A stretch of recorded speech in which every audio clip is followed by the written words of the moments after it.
You guys might recall some rope tobacco I bought a little while back. Pardon me.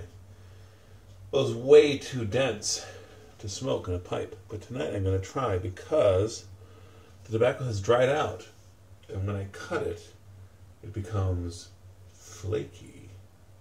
So I'm actually going to try two things with this. I am going to smoke this in a pipe and tell you how that goes, but also I am going to make some chewing tobacco.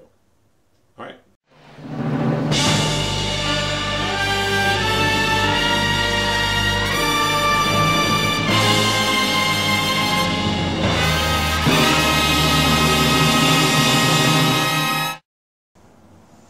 It's smoking fantabulously. I'm so glad. All I have to do is dry out a little bit.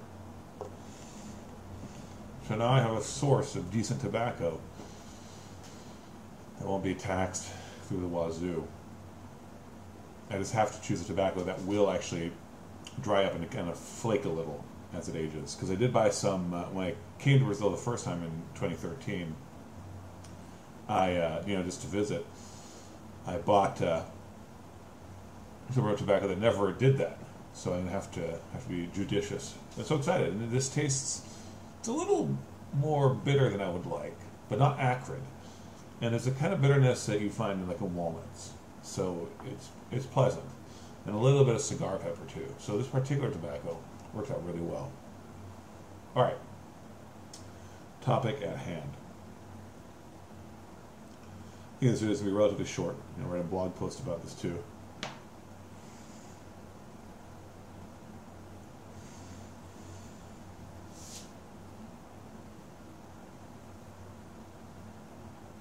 You know, I was watching Handel's Messiah with the kids, watching a performance of it, and George asked, I used to listen to it every Christmas and every Easter, but I haven't done that for the last few years. And George asked, George is 9.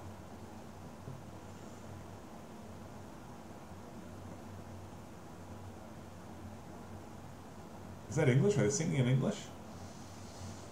It's hard to tell. So yeah, if you just hold on and listen to them more, you'll be able to tell pretty easily it's English. And they repeat what they sing over and over again. So you'll be able to start to make out the words.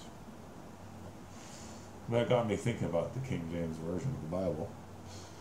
And several people on my channel have asked about the King James Version and other versions of Scripture.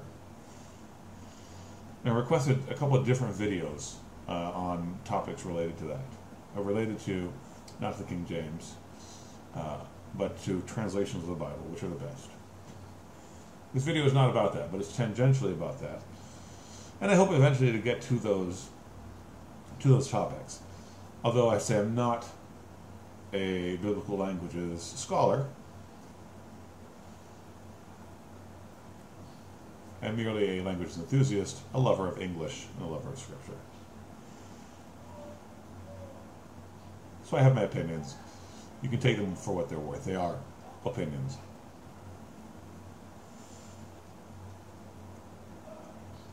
So here's what I came here today to say. That's a very simple thing. It is simply that I have decided to no longer have conversations with King James onlyers about the King James unless they have heard Handel's Messiah.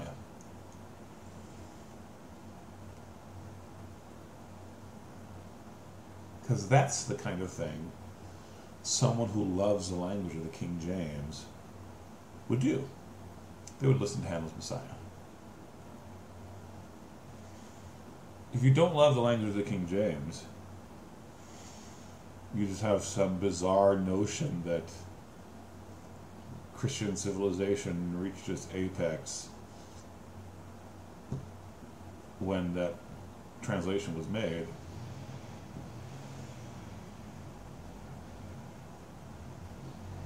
Then I'm not super interested in having that conversation. It's not going to be particularly rational.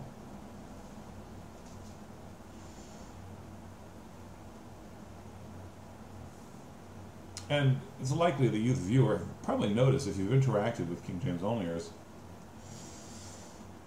they tend to have shriveled up, dry little souls, which is an unkind thing to say, and I mean it.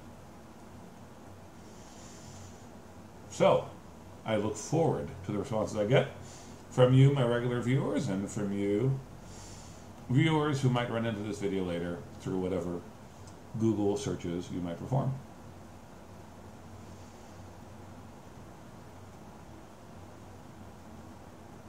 And I will continue enjoying my tobacco, much as many of the wonderful scholars who worked on that translation, the most gorgeous that exists in English, might have done. Lord bless you and keep you. Lord make his face to shine upon you and give you peace.